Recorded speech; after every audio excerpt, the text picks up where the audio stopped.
What's going on? Today we're going to be talking about three fundamental basic aspects of music production that I feel like everyone should have a basic understanding or awareness of in their own workflow and in their knowledge base.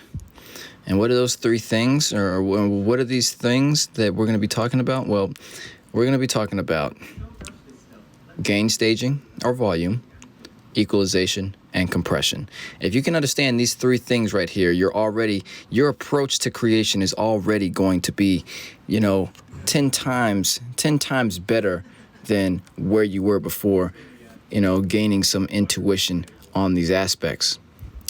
Now, what is gain staging, compression, and equalization? Well, let's start off with the most simplest and easiest, and that is gain staging, otherwise known as volume.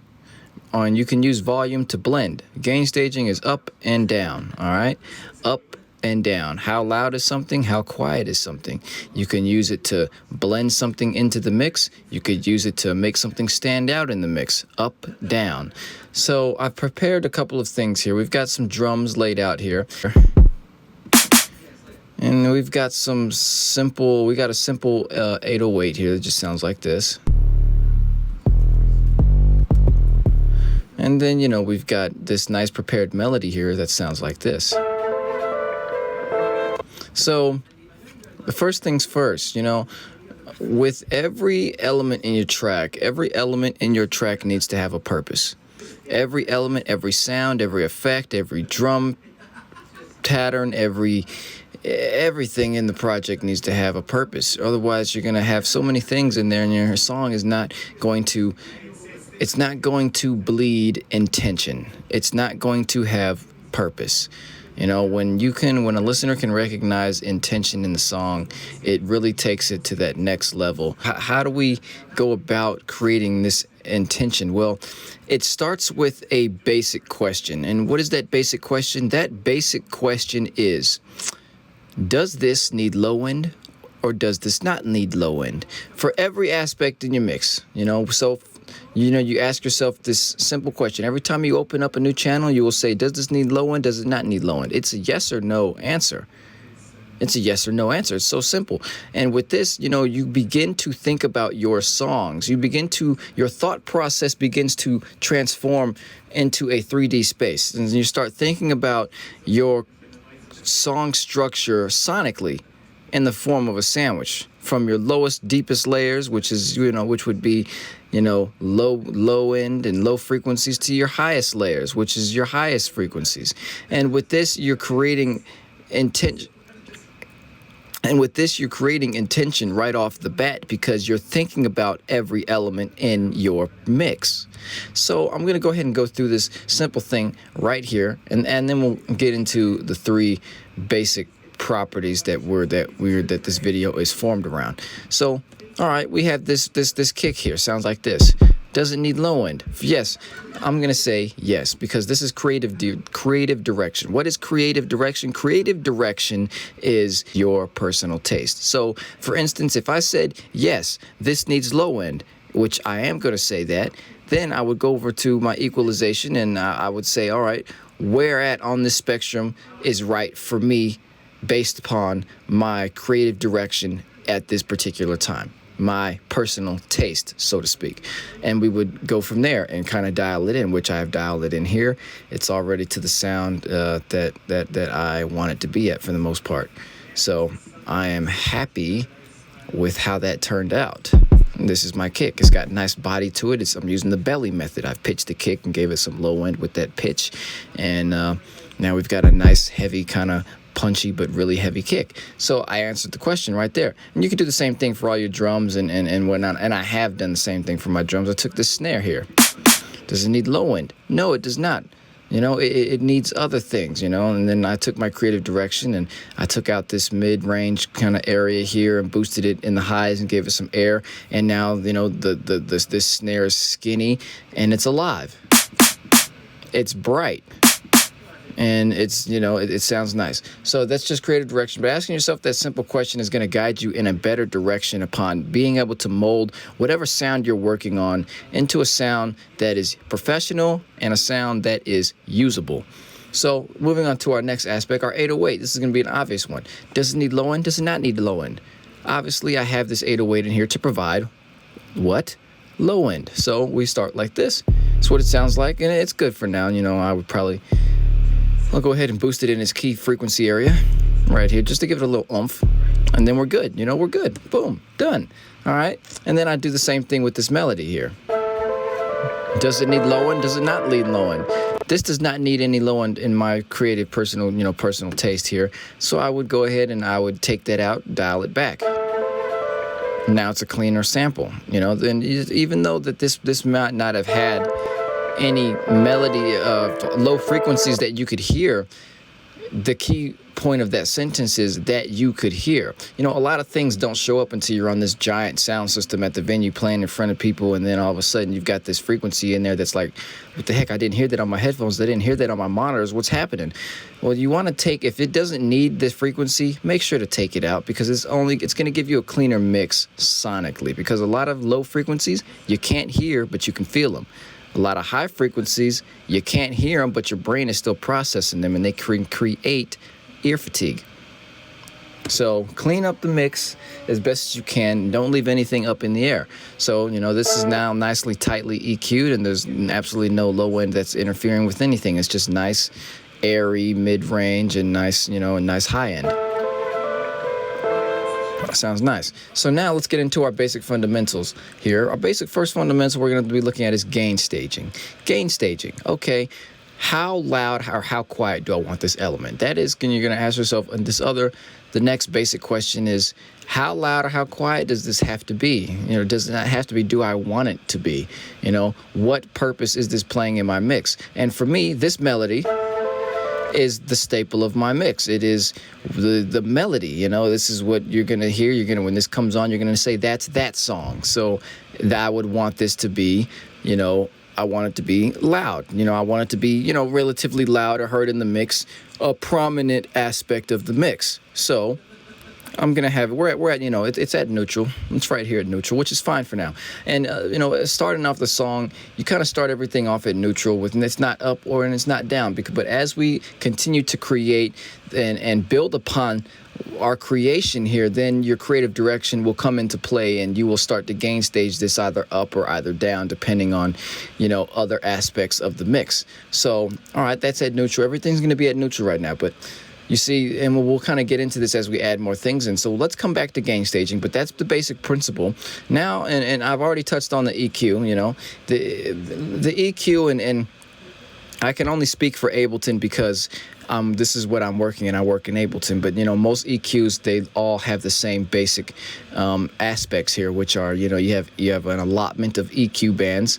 These are our bands down here. EQ band 1, EQ band 2, EQ band 3, EQ band 4, and I have 4 more that I can choose from to turn on. Then you've got your filter modes. You can choose from one of 8 modes for the selected filter. You've got low cut, low shelf, a bell, a notch, a high shelf, and a high cut. What does the low cut do? Low cut is going to allow you to cut, and that's what I'm using here. It's an absolute cut of any frequencies at the cutoff point. So I don't want to hear any frequencies below 144 hertz. So at this cutoff point, there's no frequency playing that is below this. It's the great wall here. You're not getting past it. Same thing if I were to turn on a high cut. Boom, you're cut. You see that? Nothing's getting past that. So we turn that on. That's how the low cut and high cut works.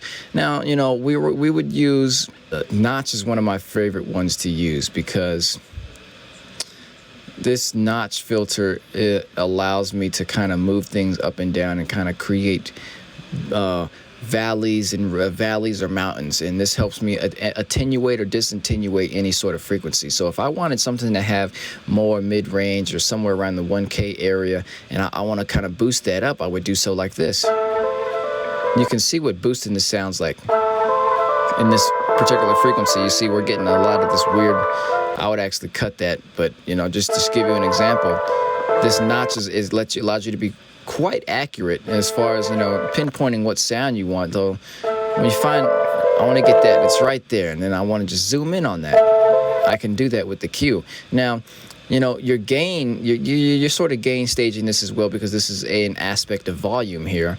Moving this notch filter up, or moving anything up for that matter, you're going to see it represented in this gain here.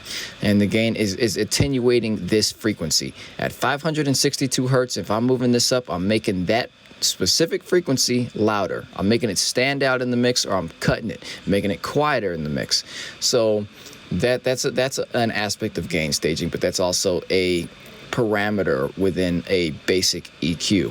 Now, so let's say I have this up, but this is gathering. I'm encompassing too many frequencies here. I'm encompassing everything. It's making a mountain out of 466 hertz all the way up to 861 hertz. Let's say I only want from 700 hertz to 800 hertz. This is where the next parameter comes in here. That is called our Q. We're going to turn our Q on. So this is going to allow us to widen or narrow our our landscape of adjustment here. So let's say I only wanted that 700 hertz to 800 hertz. This is going to allow me to kind of get into that here. So now we're at 500 to 600. Now we just kind of move it over, and we'll find the spot. So here we go, 700. I'm just looking here because this is showing me, the analytical data here. So now we're at 700 to 800.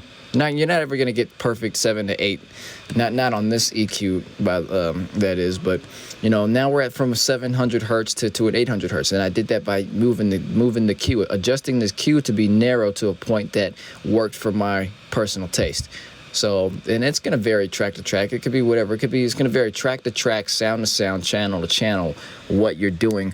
And, this does count as sound design, because you are designing this sound to sound a particular way that is designed by you. I'm attenuating these frequencies here, making it stand out that if it's a sample, the original sample did not have, or that if it's a VST sound or something that you're creating in that the original patch did not have. So you are sound designing that sound. So that's the element of the gain and the Q parameters within this EQ here. Now we've got the frequency, and this is just, sliding across your frequency spectrum all the way from 10 hertz to 22,000 hertz in Ableton's EQ here. This is just, sliding across the spectrum. Where are you looking? Where are we going to start? Let's say, all right, I'm over here. I want to go to 400 hertz, and you can see that in this thing here, 100 hertz is here, 1,000 hertz is here, 10,000 hertz is here.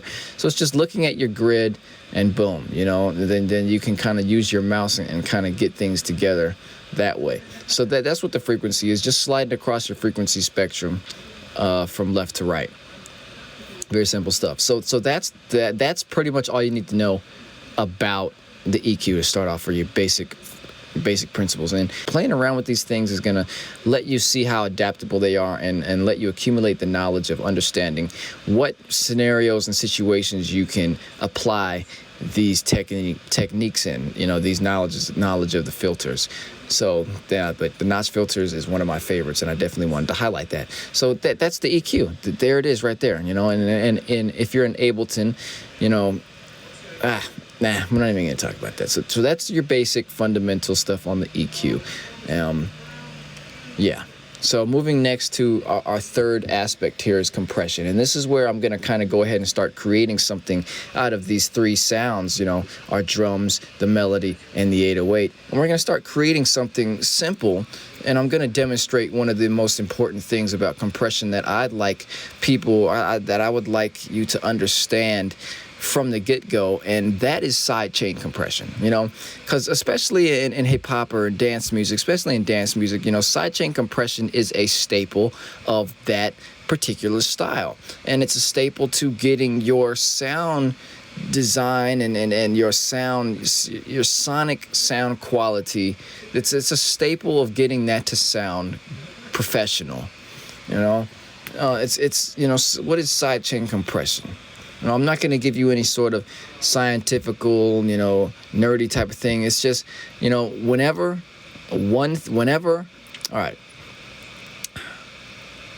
item A makes a sound, item B gets out of the way of the sound. Item B covers his ears. Whenever item A makes a sound, item B covers his ears. Another way I could explain that is when item A makes a sound, item B covers his ears and tries to get out of the way. So I'm going to show you exactly what that means from that analogy that I just originally came up with here. So we've got this kick drum playing, right? We're going to go ahead and write in this kick drum here. I'm going to write in a beat. All right, so let's just write in a beat here. Bear with me. I'm going to go ahead and write in this beat real quick. And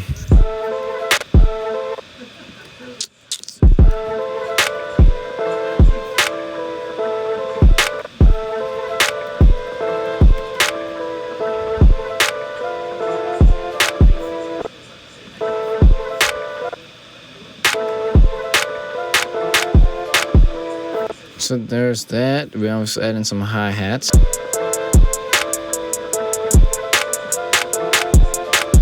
So now we've got this basic beat.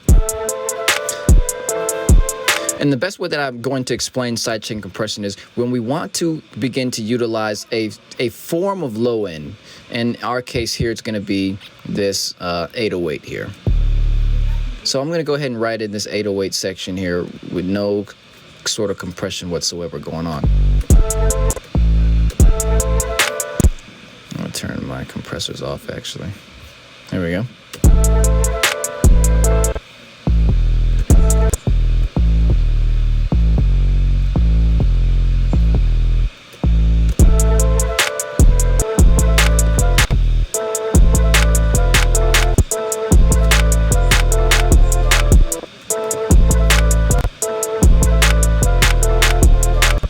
So now, listen to how the 808 and the kick sound together. This is where I'm going to make my point to you here.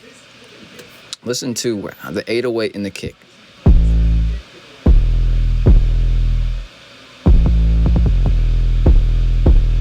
It sounds absolutely like a muddled trash fire, okay? How do we fix that? That's where this third fundamental comes in of sidechain compression. If we can sidechain compress this to a proper amount here, then we're going to get such a way more professional sound out of this implementation. So listen again.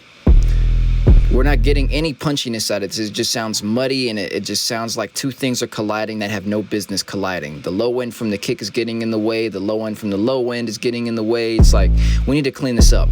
So let's go ahead and implement this compressor here. So I'm just going to go ahead and drag a compressor. I'm going to delete the one that's already on here. I'm going to go ahead and drag this compressor onto my channel here, just right here. I kind of want this to play before I do everything, you know. So now I'm going to open up this here. It's a sidechain toggle in Ableton. So you open up my sidechain toggle. I'm going to turn the toggle external sidechain on. Now I'm going to choose my audio. It's going to come from my Bulldog kit. Now, what sounds specifically in my Bulldog kit is where I click the second category box here, and I select the Rhythm Kick 8. So now, whenever the Rhythm Kick 8 hits, you can see it's being represented here. Whenever that Rhythm Kick hits, it's being represented here. So now, let's go ahead and bring down our threshold and just show you, just by doing that, we're creating a much more professional result.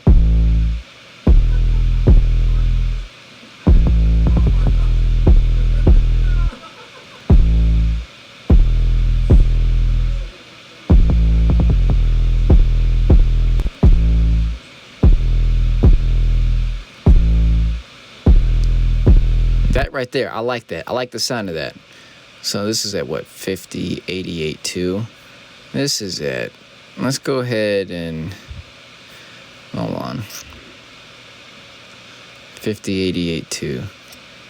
So let's go ahead and play around with our attack here. Now, what are these things here? This release is how fast after. So I'm going to go over the basic parameters in this, but you can see just by bringing that down, we're already kind of creating some sort of cohesiveness and intention within these two sounds of collision of sounds here. So what are these three parameters. These are the 3 parameters I want you to kind of have a basic understanding of: your release, attack, and ratio. What is your release? Your release is how fast after your source sound plays does the receiving sound get back to its original volume attenuation. All right, so whenever this plays, how fast does this gain reduction go back to being non-existent? And as you can see, this is 50 milliseconds, so that's extremely fast. But as we turn this up, you can see this how much longer the sound takes to regain its volume, because it's getting out of the way of that sound. See, it's taking forever, so it's never going to play at its full volume. We want that to get back because we want it to be seamless. Yeah, well, that sounds a little better. Kind of like that. So now our attack is how fast it takes for our source sound to turn on. When our source sound hits, how fast does our compressor react? All right, so this is going to be good for creating punch and punch in particular. So I like to kind of leave this down around 50 milliseconds. I like it to kind of turn on really fast because when that kick hits, after it hits, it's gone. So there's nothing to sort of react to. I need it to react at the specific moment. So I usually like to have a really quick attack, especially for kick and bass collision here. We're already getting a nice sound here. And then, the ratio is how heavy of a compression are you applying. You go really high, you're getting something that's really, really heavy compression. And then you get something low, you're not getting any compression at all. We're back to square one. So it's just kind of, yeah, So that's sidechain compression. And playing around with these, I don't have the sub pack on, so I can't really kind of get in depth with this kick and bass collision here, but I'm fairly sure that we're getting a much better result than how we started. So just like that. So those are the 3 aspects and fundamentals that, I'd like you to think about. So now when we play this whole thing together, we've got a result, and we could do the same thing for our melody here, Let's do the same thing for our melody. Where's it coming from? Our source is from the Bulldog kit, specifically within the Bulldog kit, the Rhythm Kick 8. And let's kind of pull that down, and everything is going to kind of be cohesive. Look at that. Now it sounds so good now. It sounds so much better. So now let's go ahead and just unsolo it and let's ride.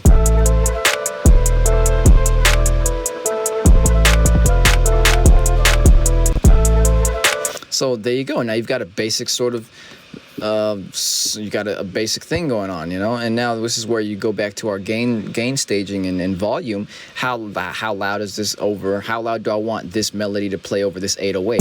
It's just creative direction. And this is obviously too loud. It sounds like shit. Now let's bring this back. Because you want to make room, especially if this is going to be a hip-hop beat, you want to make room for vocals because the vocals are going to play center stage. So this is just kind of playing in the background. You can recognize it. You want to leave some good headroom available. And I'd even do the same thing with the 808, which I already actually did a little bit. We'll do some more. So there we go, man. I mean, there we go. That's a basic understanding of the 3 basic principles of gain staging: volume, compression, and equalization, along with asking yourself the basic questions to drive your creation in a efficient, more professional direction. Hope you enjoyed.